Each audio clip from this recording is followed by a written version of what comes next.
أعوذ بالله من الشيطان الرجيم. بسم الله الرحمن الرحيم.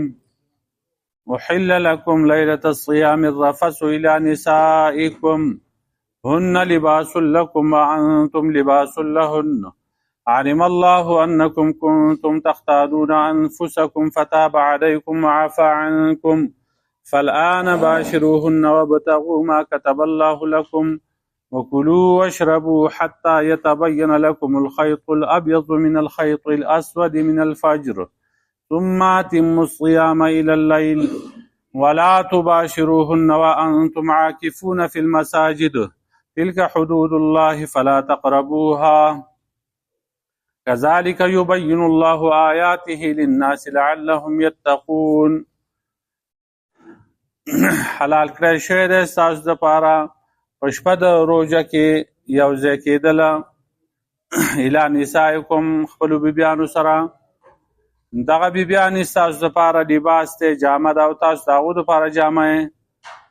معلومه وه الله پاک ته چې تاسو خیانت کو د خپل نفسونو سره، نو مهرباني وکړه الله پاک په تاسو باندې او معافي وکړه تاسو ته. نو اوس تاسو نزدېکت کوئ دوی ته او ولټوئ هغه چې الله پاک ستاسو دپاره لیکلی دی او خورئ او څښئ تر دې چې ښه ښکاره شي ستاسو ته هغه سپین مزی د تور مزي نه د سهار نه. بیا پوره کوئ روژه تر شپې پورې او مه یو ځای کېږئ د دې زنانو سره. او حال دا دی چې تاسو اعتکاف کوونکي په جماعتونو کې دغه د الله پاک پولې دي، نو مه نږدې کېږئ دې ته په ماتولو سره. دغه رنګې الله پاک بیان کوي تاسو ته د خپلو آیاتونو خلقو ته للناس خلقو ته لعلهم یتقون، د دې دپاره چې دوی تقوادار شي، د الله نه ویریږي. د دې نه مخکې د روژې باره کې احکامات ذکر شو او بیا په منځ کې د دعا باره کې حکم ذکر شو. نو اوس بیا هغه زړه مسله چې کوم دی د روژې نور احکامات هغه بیا مات کوي او د دې تعلق د یرید الله بکم اليسر سره دی چې الله پاک په تاسو باندې اساني غواړي. نو الله پاک په تاسو باندې اساني راوسته د روژې په باره کې. مخکې سخت حکم تاسو ته کړی، نو هغه تاسو نشو ادا کولی هغه حکم. نو الله پاک پکې نرمي وکړه، حکم یې آسان. هغه دا و چې د دې آیت په شان نزول کې علماو لیکل دي چې د اسلام په ابتدایي زمانه کې دا حکم و چې څوک به د روژه ماتې نه وروستو اوده شو نو بیا به یې خوراک څښاک او جماع نه شوه کولی بلکې د دغه وخت نه به روژه د ده شروع شوه. خوراک څښاک او جماع دا هر څه به حرام شو د باندې. نو دا حکم سخت و. بعضې صحابه کرامو نه په دې کې نقصان وشو، لکه حدیث کې راځي د بخاري او د مسند امام احمد او ابو داود او حاکم حدیث دی چې قیس بن سرما رضی الله تعالی عنه انصاري صحابي و. د زمیندار سړی و، د پټي کاروبار به یې کو. نو سړی کور ته راغی نو کور کې چې کوم دی هغه د خوراک څه نه و. نو هغه ښځې څه د خوراک تلاش شروع کو. بعضې روایتو کې راځي چې خوراک یې وله ګرمه وه او بعضې وایي چې نه بهر لاړه چې ته خوراک یې ول راوړ نو چې واپس راله نو دا خاوند یې اوده شوی. نو هغې ووایي چې هلاکت دی تا لره، اوس خو ته څه خوړی نه شي، ځکه چې حکم خو دا دی چې څوک اوده شو نو د خوب نه وروسته بیا خوراک نه شي کولی. نو په دغه حالت کې په هغه باندې بله روژه راغله. نو چې سبا ماسپښین شو نو د ډېرې لوږې او تندې د وجې نه بېهوشه شو، ارتاو شو. نو نبي علیه السلام ته چا دا خبر ورکړو. نو الله پاک دا آیت نازل کړ. نو صحابه کرام په دې باندې ډېر زیات خوشحاله شو، ځکه په دې کې اساني راغله چې ستاسو دپاره اوس د زنانو سره میلاوېدل هغه جایز دي، خوراک څښاک ستاسو دپاره جایز دی. د یو ماښام نه د سهاره پورې د ماښام چې کوم دی هغه روژه ماته شي، بیا که اوده کېږئ او که نه اوده کېږئ، ستاسو دپاره دا سهولت پیدا شو چې د سهاره پورې، د سهار د بانګه پورې چې څه خورئ څښئ یا جماع کوئ، نو دا هر څه ستاسو دپاره جایز دي. دا شانتي جما هم هغه منع وه. نو په دې کې هم د بعضې صحابه کرامو نه غلطي تقصیر وشو. عمر فاروق رضی الله تعالی عنه بارک راغلی دی، د کعب بن مالک انصاري رضی الله تعالی عنه بارک چې هغونه دا جماع وشوه.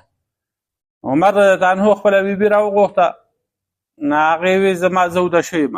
نو د ده خیال دا و چې دا بهانه کوي، وایي نه بس کوروالی ورسره وکړو. نو چې بیا وروستو دواړه چې کوم دی هغه رسول الله صلی الله علیه وسلم ته لاړل او موږ هلاک شو، زموږ نه غلطي شوې ده د دې روژې باره کې. نو الله پاک دا آیاتونه نازل کړو، حکم یې بدل کړو، رخصت یې راولېږه چې دا حکم تاسو ته آسان دی، په دې باندې عمل کوئ. د ماښام نه راواخله تر سبا پورې تاسو لپاره هر شی جایز دی، خوراک څښاک او دغه رنګې جماع. نو احل لکم لیلة الصیام الرفث الی نسائکم، حلال کړی شوي ستاسو لپاره په شپه د روژه کې میلاوېدل یو ځای کېدل خپلو زنانو ته. رفث چې دی دا کنایه ده د جماع نه، یعنې کوروالی د خپلو بیبیانو سره.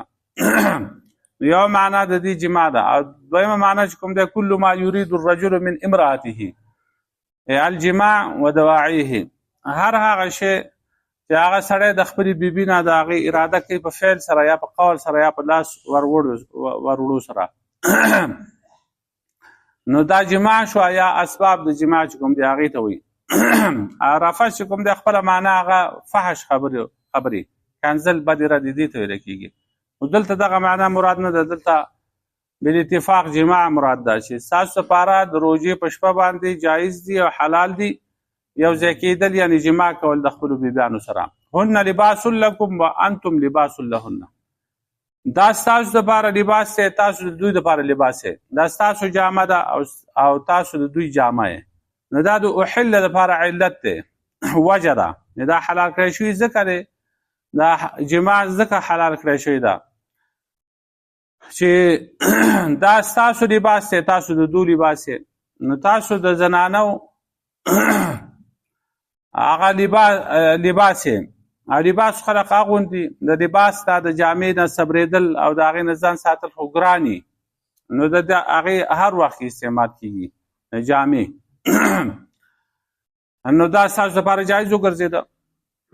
نو ښځو ته لباس په دې وجه ووي لکه څنګه چې په لباس سره بدن پټېږي، نو دغه شانتې ښځه او خاوند د یو بل دپاره هغه او د بدنامۍ نه د بدکارۍ نه پرده وي او یو بل پټوي. دویم عبدالله بن عباس رضی الله عنه فرمایي چې لباس کې د بدن دپاره آرامي سکوني. نو دغه شان سړی چې کوم دی هغه په ښځې سره سکون مومي او ښځه خپل خاوند سره سکون مومي.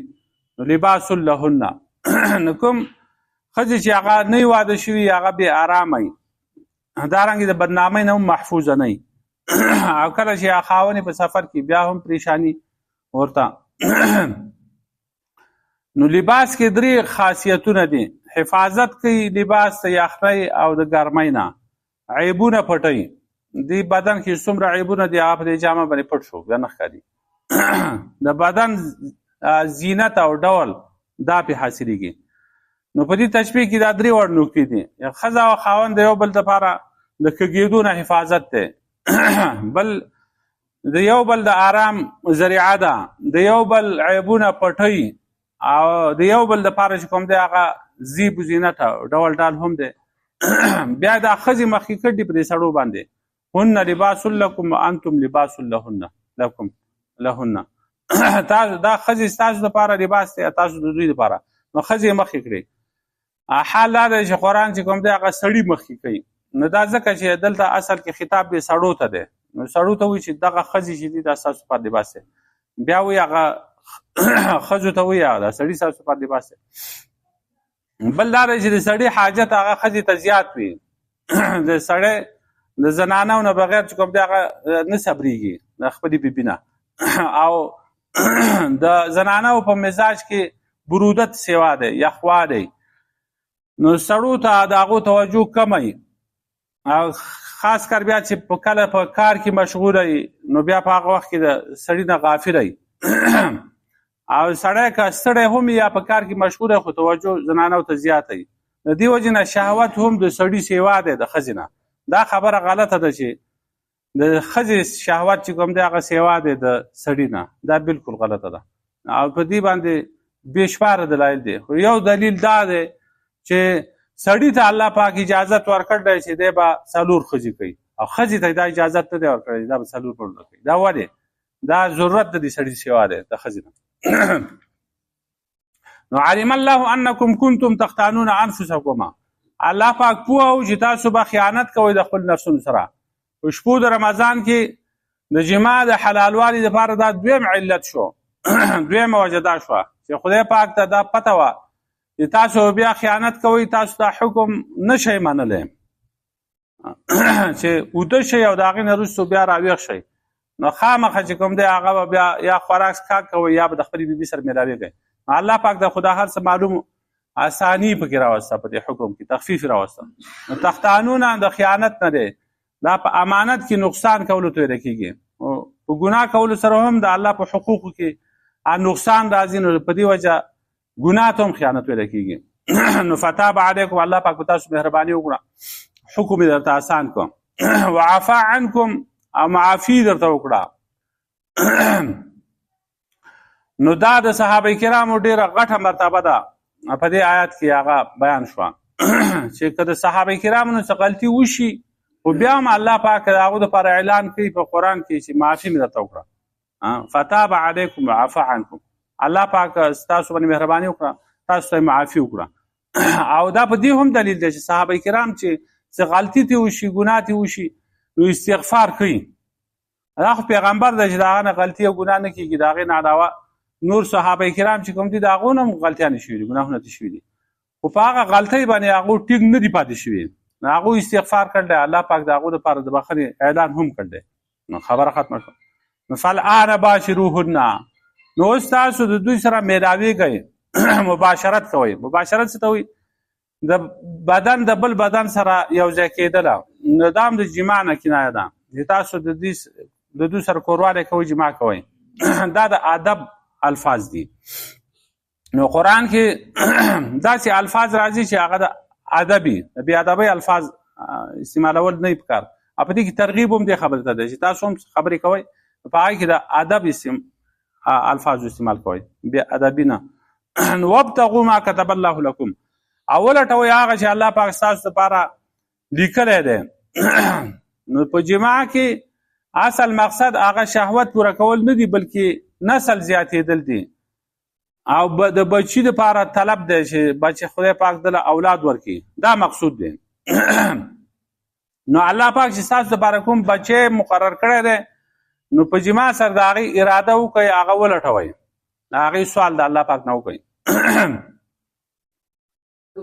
نو په دې کې رد دی په هغه کسانو باندې چې هغه منصوبه بندي کوي، نسل کشي کوي، په څه د څه طریقه باندې چې کوم دی هغه ماشومان کموي. دلته الله پاک وایي وابتغوا ما كتب الله لكم، ولټوئ هغه چې الله پاک ستاسو لپاره هغه مقرر کړي دي. او څه خلق لګیا دی هغه وایي چې دا کم شي. او عامه معنا هم د دې ده چې هر شي ته شامل ده. دا ده چې ولټوئ خوراک، څښاک، بچی، دعا، استغفار، ذکر، اذکار، تلاوت د قرآن، لیلة القدر، رخصته، دا ټول ولټوئ.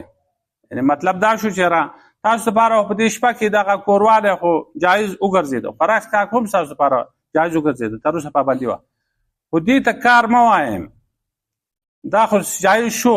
د دې نه وروستو نور هم ډېر کارونه دي که نه، په دې کې شپه کې منځونه کوئ، تهجد کوئ، لیلة القدر طلب کوئ، دعاګانې پکې کوئ. دا مقصد دی. وکلوا واشربوا، خورئ او څښئ. د مباشرت نه وروستو د خوراک او د څښاک حکم یې ورکوم، خورئ او څښئ. نو په دې کې اشاره ده پیشبني ته، خورئ او څښئ. نو د ورځې خو منع ده که نه دا خوراک او څښاک، دا د شپې کوي. نو د شپې بیا نبي علیه السلام د هغې لپاره ترغیب ورکړی دی چې دا خوراک او څښاک به کوي د شپې په اخره حصه کې، د سهار ته نږدې ټایم یې پیشبنۍ. پیش دا اصل کې پیش منع دی، پیش منع، پیش باندې مخکې منع باندې منع، د دې نه مخکې خوراک څښاک او دا هر څه منع دي، پیش منع. نو احادیثو کې د دې فضیلت هم راغلی دی.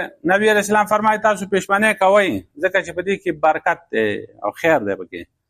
اوس یو سړی د هغه روژهدار دی او په حالت د جنابت کې چې کوم دی هغه سحر بانګې په ده باندې ووي یا احتلام د ده شوی او غسل ونه کړي نو دی به روژه خپله پوره کوي، روژه به پوره کړي او هېڅ قضا په ده باندې نشته، غسل به بیا وروسته وکړي حتی یتبین لکم الخیط الابیض تر دې چې ښکاره شي تاسو ته هغه سپین تار د هغه تور تار نه سپین تار نو تبین چې کوم دی هغه ښه ښکاره کېدو ته ویل کېږي چې سحر ښه ښکاره شي تر هغې پورې چې کوم دی هغه خوره څکئ رڼا په غرونو او په لارو او په دې باندې خوره شي نو تر هغې پورې تاسو خوراک چې کوم دی کولی شئ. حدیث کې هم دغه شانتې دي چې کله یو انسان خوراک څښاک کوي او اذان شروع شي نو دله د هغې پوره کول جایز دي. یا ابو داود کې حدیث دی نبي علیه السلام فرمایي چې کله یو تن ستاسو اذان واوري او لوښی د هغه په لاس کې نو هغه دې نږدي تر څو پورې چې د هغې د خپل حاجت پوره کړی نه وي. دا احادیث اصل کې د دې دپاره دي چې د سړي یقین لا د سحر په خطو باندې نه وي. اوس که سحر خطلی یا د هغې نه وروستو ده ته پته ده چې سحر ټایم شوی دی او بیا د خوراک څښاک کوي او اذان کوي نو بیا هغه قضا څه کوي چې کفاره به لازمېږي نو دغه خیال به ساتي. دا خو نبي علیه السلام ځکه وایي چې هلته به په مدینه منوره کې 2 اذانونه کېده، یو به بلال رضی الله عنه اذان کوه هغه به لږ د وخته و او د هغې نه وروسته بیا عبدالله ابن ام مکتوم رضی الله عنه هغه به اذان وي هغه بیا په ټایم باندې وي. نو د بلال په اذان باندې نبي علیه السلام وایي تاسو روژه مه بندوئ، کله چې عبدالله ابن ام مکتوم رضی الله عنه اذان ووایي نو هغې سره بیا روژه بندوئ. نو خبره اصل کې مسله دا ده چې سحر کې چې کوم دی هغه به ټایم ته سړی ګوري. دا اذان خو ماښام کې هم څه شرط نه دی او د سحر کې هم څه شرط نه دی د دې روژې ماتولو او روژې بندولو لپاره. یو ځای کې سړی یوازې دی او په ځنګل کې دی هلته اذان نه کېږي نو دی به اذان ته صبر کوي چې اذان وایي چې زه په هغې باندې روژه ماته کړم خو دی به دې ټایم ته ګوري. نو که ټایم د سحر شوی و نو بیا د خوراک څښاک نه کوي او که لا نه و شوی د ده په خیال باندې اذان مخکې ویره شو نو ډېر جوماتونو کې اذانونه مخکې وي اوس هم دا مخکې ویره کېږي 2-3 منټه خامخا څو جوماتونو کې په ټایم باندې وي لږ صبر وکړئ چې دا مسله ختمه شي بیا به دلته دا ریکارډ کېږي دا دغه نو بیا به شور جوړېږي بیا به وروستو خیر دا مسلې چېړو. نو ماښام هم دغه شانتې دی ماښام کې هم بانک ته به نه ګوري خو ټایم ته به ګوري چې شپه شروع شوه روژه ماتئ. نو حدیث کې راځي ان معشر الانبیاء امرنا بتعجیل فطرنا وتاخیر سحورنا موږ د پیغمبرانو ډله چې وو موږ ته امر شوی دی چې موږ روژه د وخته ماته کړو او پیشبنۍ چې کوم دی په هغې کې تاخیر وکړو او وروستو ویسو. نو تر دې چې هغه سپین تار چې کوم دی هغه جدا شي د تور تار نه. نو سپین تار نه مراد د مشرق د طرف نه د سبا صادق په وخت کې هغه اوږد خور ور سپینوالی دی او د تور تار نه مراد د شپې هغه تیاره ده ځکه چې دغه سپینوالي له پاسه دا توره شپه بیا ښکارېږي نو دا ته مراد دی. نو من الفجر دا تور تار او سپین تارونه مراد نه دي من الفجر د سحر نه تور تار او سپین تار چې کوم دی هغه د سحر او د شپې ته وي د سحر نه هغه ښه ښکاره شي نو هله بیا ماتوئ. نو بخاري کې حدیث سهل بن سعد رضی الله عنه هغه فرمایي هغه روایت دی چې بعضې خلق چې کوم دی هغه خیط ابیض او خیط اسود هغه تور تار او سپین تار کې هغو په معنا باندې پوه نه شو نو سبا د ناوخته پورې به هغو خوراک څښاک کو نو وروستو بیا دا لفظ پکې نازل شو من الفجر د سحر نه دا تارونه ته مراد نه دي بلکې د سحر او د شپې هغه توروالی ته مراد دی. عدي بن حاتم رضی الله عنه باره کې دا راغلی چې هغه 2 تارونه سپین او تور د بالښت لاندې ایښودي هغې ته به یې کتل د شپې به دا تار به یې راواغسته و به یې کتل چې دا تور دی که سپین دی نو چې سحر شو نو د الله رسول صلی الله علیه وسلم هغه دا سپین تار او تور تار خو ډېر لیټ ښکاره کېږي سړی په پوه شي او د دغه ټایمه پورې به هغه خوراک څښاک کوو. نبي علیه السلام ورته فرمایل انک لعریض القفا ته خو ډېر پلن سټ والی وي د اسمان دا کنارې دي د سر د لاندې کړي دي دا تارونه نه دي دا هغه شپې توروالی دی د سحر هغه سپینوالی دی دا ته مراد دی. دا حدیث کوم دی دلیل دی په دې خبره باندې چې د قرآن په فهم کې احادیث ته ضرورت دی. کوم خلق چې وایي چې حدیث ته ضرورت نشته موږ قرآن په خپله معلومو د قرآن نه احکامات راوباسو دا خبره غلطه ده. دا اوس هم ډېر خلک په دې فتنه کې اخته دي او احادیث نه مني. دا ښه عدي بن حاتم رضی الله عنه ښه عربي سړی دی او په عربو په لغت باندې پوهېږي او د هغې باوجود په دې خبره باندې پوه شوی نه دی، د سر د لاندې د بالښت د لاندې تارونه اخلي. نو په دې کې تپوس کول غواړي. نو نبي علیه السلام ورته وضاحت وکړو چې د دې دا معنا ده. ثم اتم الصيام الى الليل، بیا پوره کړئ دا روژه تر شپې پورې. نو د روژې هغه ابتدایي وخت چې کوم دی هغه بیان کړ چې د سبا صادق نه شروع کېږي. نو اوس دا دویم طرف چې کوم دی د روژې ماتې ټایم هغه بیانوي چې دا د شپې پورې دی. د شپې راختل د دې نه معلومېږي چې نور پرېوځي الى الليل. اوس هم یو پکې دی نو هغه وایي چې ثم اتم الصيام الى الليل ویل دی، الى المغرب نه دی. دا شپه پوره کوئ دا روژه پوره کوئ تر شپې پورې، داسې نه دي ویلي چې ماښام پورې. دا شپه دا شروع کېږي داسې نه. ته موږ ته دا ووایي چې دا شپه د کوم ځای شروع کېږي، خو د دې ماښام نه شروع کېږي نه. ماښام پورې ورځ ده، د ماښام نه وروسته بیا شپه شروع کېږي. نو دا وایي صبر پکې پکار دی. ځانه ته امره صبر کوه او موږ ته خدا حکم ده چې کله بانګ ووایو ماښام شو نو بیا ماته وایي. نو نور پرېوځي د شپې توروالی د هغې اثار هغه سطح راورسي او د مشرق د طرف نه توره لیکه ښکاره شي. د مشرق د طرف نه مغرب طرف ته چې سړی ګوري نو هغه هلته رڼا وي، خو مشرق طرف ته چې واپس وګوري هغه طرف ته نو بیا تیاره خوره شوي. نو دا دلیل دی په دې خبره چې کله شپه راوخېږي نو بس روژه ماتول پکار دی، د شپې بیا روژه نه. نو دا اذان ما وویل چې دا صرف دغه ده، اذان ته انتظار کول دا لازم نه دي، خو چې یقیني طور سړي ته دا معلوم شو چې هغه ماښام شوی دی نو بس هغه روژه ماتول پکار دی. او په دې باندې حدیث هم دلیل دی. نبی علیه السلام په یو سفر کې و نو صحابي ته وویل کوز شه فاجدح لنا، زموږ دپاره ستوان تیار کړه. ستوان دا د غنمو دا دانې چې دي دا ورتېږي او بیا یې وټکوي وړکي او بیا په څه شي کې واچوي په لوښي کې، بیا هغه پینکۍ غوندې چې په هغې باندې راکاږي اوبه ګوټ پسې کوي. دا ستوان نو دغه خوراک و د صحابه کرامو ده. وی دا ستوان موږ له جوړ کړو. هغه وویل چې ای د الله رسول صلی الله علیه وسلم ورځ خو لا باقي ده. نبي علیه السلام بیا وویل 3 ځله ورته وویل او کوز شو ستوان یې ورله جوړ کړو. نو نبي علیه السلام ستوان وڅکل. بیا ورته وفرمایل چې دغه ته خو وایې چې ورځ لا باقي ده، خو ورځ باقي نه ده. نبي علیه السلام پیغمبر و هغه ورځ او شپه پېژنده. ورته وی اذا اقبل الليل من ها هنا وادبر النهار من ها هنا وغابت الشمس فقد افطر صائما.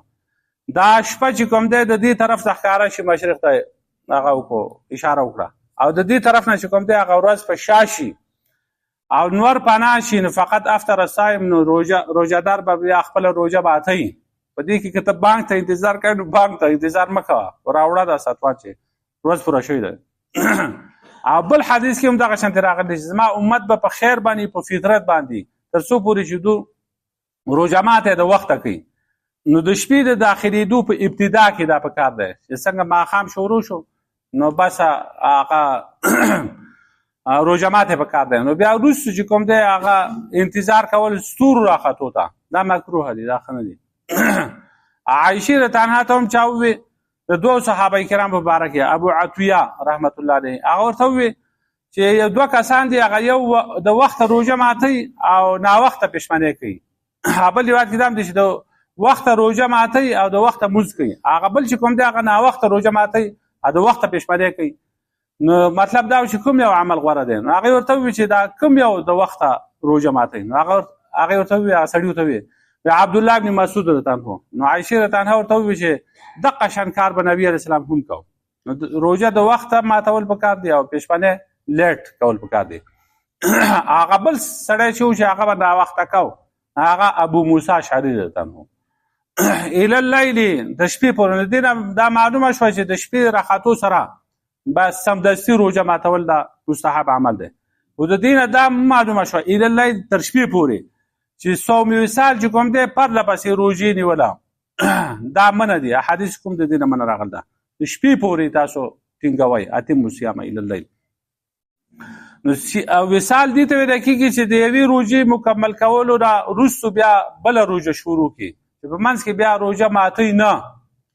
نو د دې اجازت صرف په دې صورت کې به چې د یو پښیماني نه د بلې پښیماني پورې کوي او خو چې بار بار دغه شانتې روژه ماتوي نه پرله پسې روژې نه شي. نو د دې نه نبي علیه السلام منع کړله. نو دا د شپې پورې دا د شپه داخله شوه بیا به روژه ماتوي بیا نشته. ولا تباشروهن وانتم عاکفون فی المساجد او تاسو مباشرت مه کوئ مه نږدې کېږئ خپلو بیبیانو ته حال دا دی چې تاسو اعتکاف کوونکي په جوماتونو کې.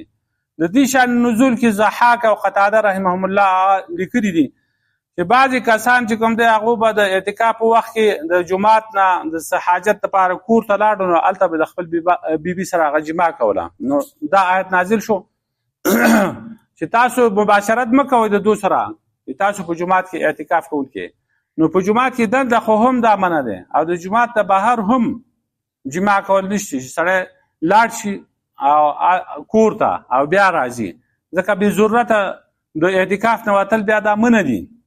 دغه بیا په نورو احادیثو په دې سره ثابت دي چې جومات کې کېناسته د اعتکاف لپاره نو بیا به ناستې نو بیا پکې دا نشته چې را زما فلانې کار دی او فلانې کار به دی اوس به زه وځم بیا به راشم. دا خو که چېرته په دې جومات کې د هغه انساني حوایج نه پوره کېده یعنی لیټرین فلش سیستم پکې نه و دغه شانتې د خوراک څښاک دپاره بل څوک نه و چې دله راوړي دی په خپله تلل غواړي چې دی لاړ شي نو هغه خیر دی. نور به وزي دی نه د بیبي سره ملاقات پکې کولی شي هغه په خوا کې کېناسته نو هم څه خبره نه ده خو نور خواهشات پوره کول د هغې نه دا منع دي. عایشه رضی عنها چې کوم دی هغه به نبي علیه السلام په اعتکاف کې ناست و عایشه رضی عنها به ورله سر منګزه او سر به یې ولوینځه.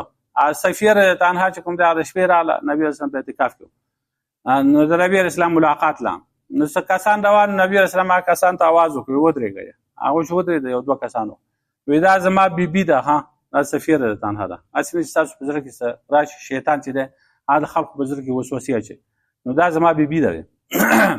نو اعتکاف چې کوم دی هغه په لغت کې الاقبال على الشيء على وجه التعظیم ته ویل کېږي یو شي ته متوجه کېدل په طریقه د تعظیم باندې او په اصطلاح د شرع کې دا په جومات کې کېناستل دي په نیت سره د روژې نه کم از کم یوه ورځ د هغې دپاره پکار ده. نو دا روژه چې کوم ده د هغه سنت او د واجب اعتکاف لپاره ده چا نظر منلی چې زه په جومات کې اعتکاف کوم د هغې لپاره دا اعتکاف هسې نه صحیحېږي تر څو پورې چې د دې لپاره روژه نه نیولې او سنت اعتکاف چې دی چې هغه د روژې په آخر کې نو د هغې لپاره هم روژه پکار ده بغیر د روژې نه دا نه کېږي. یو سړی وایي چې هسې به کښېنم روژه به نه نسمه ونه شو هم روژه ونه شوه هم هغه اعتکاف ونه شو. که نفلي اعتکاف یې هسې سړی جومات ته دنده ورننوځي او هلته کښېني نو هغې کې بیا روژې ته ضرورت دی چې ثواب به درته میلاویږي. فی المساجد په جوماتونو کې نو د نبی علیه السلام په زمانه کې صحابه کرام نبی علیه السلام په خپله په جومات کې ناست وو او د نبی علیه السلام بیبیانې چې کوم دی هغه هم اعتکاف په جومات کې کړی دی. خو بیا وروستو چې ګڼې شوې او یوې خیمه راوړه جومات ته او بلې خیمه راوړه بلې خیمه راوړه دا سیالي شروع شوه. نبی علیه السلام چې دا خیمې تنبان ولیدل دا څه دي نو چا ورته وویل دا دوم کښېني په جومات کې ویل لر کوئ شابه دغه خیمې ټولې وویستې وې ځئ کورونو ته وایي دا جومات د ښځو ډکوئ. نو جومات په هغه وخت کې جومات ته به خلق تله هم زنانه به هم تلې او هغو به مونځ هم کوو خو د پیغمبر زمانه وه خو چې لږ وروسته د عمر د زمانه راغله نو هغه بیا زنانه یې منع کړي که نه به ځئ او په خپلو هم حدیثو کې دا شته چې بیوتهن خیر لهن د دوی دا کورونه چې دا د دوی دپاره غوره دي. بیا په منډو کې بار په برانډاو په دې کې چې بوځ کوي د هغې نه دنده کابره غوره ده کابرې نه بیا دنده چې بل یو پټ ځای هغه ورله غوره دی په هغې کې دی ځانه مونځونه کوي.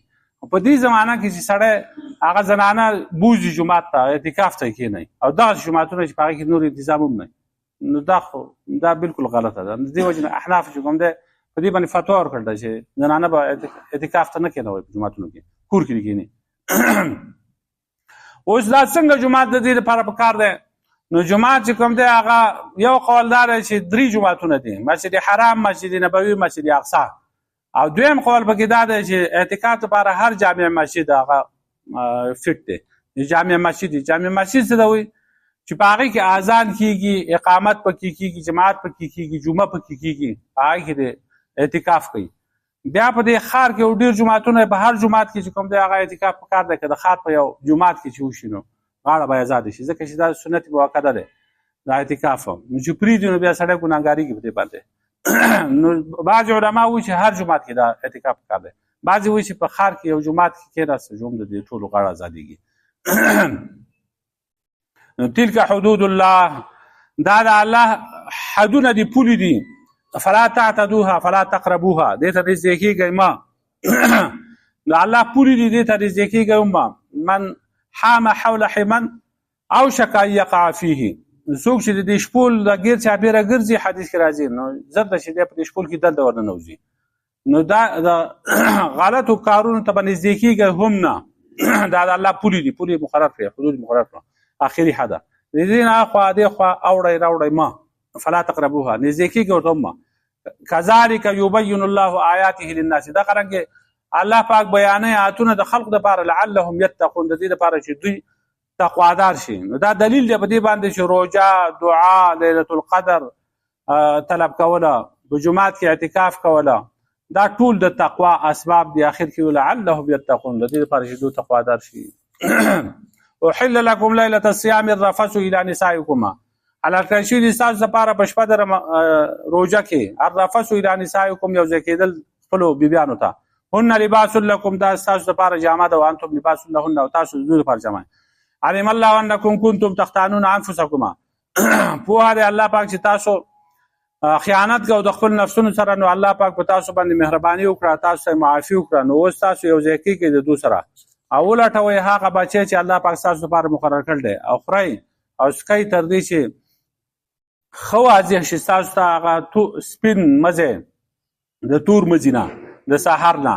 ثم اتموا الصيام، بیا پوره کړئ روژه تر شپې پورې، او مه یو ځای کېږئ د دوی سره. حال دا دی چې تاسو اعتکاف کوونکي په جوماتونو کې، دغه د الله پاک پولې دي، دې ته مه نږدې کېږئ. دا رنګې بیانوي الله پاک آیاتونه خپله د خلقو دپاره، د دې دپاره چې دوی تقوادار شي، ویېرېږي.